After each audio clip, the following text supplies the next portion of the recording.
Warahmatullahi ta'ala wabarakatuh. Ito lang yung pinaka logical na katuwiran ng salita tungkol kay Jesus.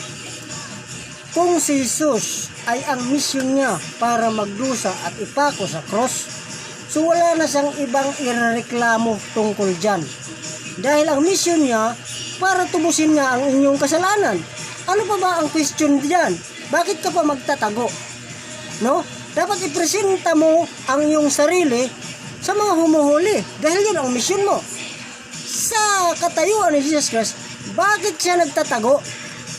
Bakit siya umiiwas sa mga humuhuli sa kanya? Bakit nanalangin siya na ayaw niya mapako sa krus?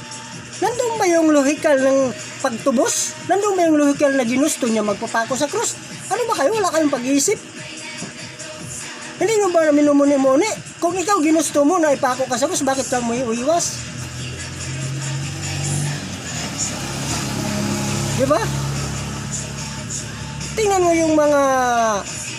mo yung mga nagpipilitin siya tuwing mahal na araw na nagpapapako sila sa cross. Di ba ipinipresenta nila ang kanilang sarili para magpapako?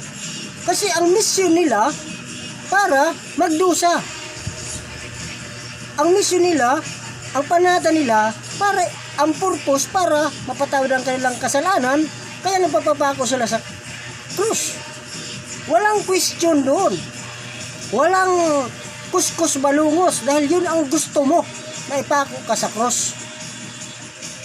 Pero sa kalagayan ni Jesus Christ, abay, ayaw niya. So, nasaan yung lohikal, nasaan yung katuwiran na tubusin ang iyong kasalanan na ayaw niya nga eh. Mateo 26:39. At nagpatira pa si Jesus at nalalangin, Ama ko, kung maaari po, ilayo ninyo ang kupang ito ng paghihirap. Ngunit hindi ang aking kalooban ang masunod, kundi ang kalooban mo. Ngayon, Hebreo 5:7, noong si Jesus ay namumuhay pa rito sa lupa, siya nananalangin at nakikiusap na makapagligtas, nakikiusap sa Diyos na makapagligtas sa kanya sa kamatayan. At dininig siya ng Diyos. Ang tanong, ang panalangin ni Jesus Christ, ayaw niya siyang mapako sa cross. So, ang sabi ni Jesus Christ, hindi ang kalooban ko masunod, kundi ang kalooban mo. Anong kalooban ng Diyos? Dininig kung ano ang nais ni Jesus Christ. Ang nais niya, ayaw niya nga eh. Mateo 26:53. Nagtanong ang kanyang mga disipulo, O guro, bakit hindi ka humingi ng tulong sa iyong ama? Anong sabi ni Jesus Christ? Tandaan mo, kung hingi ako ng tulong sa aking ama, papadalhan niya agad niya ako ng 12 batalyong mga anghel. Tingnan nyo. Humingi siya ng tulong. So anong ipapadala sa kanya? Bato? Ano ipapadala sa kanya? Kahoy? Ang sabi ni Jesus Christ, kung hingi siya ng tulong, ay papadalhan siya ng anghel.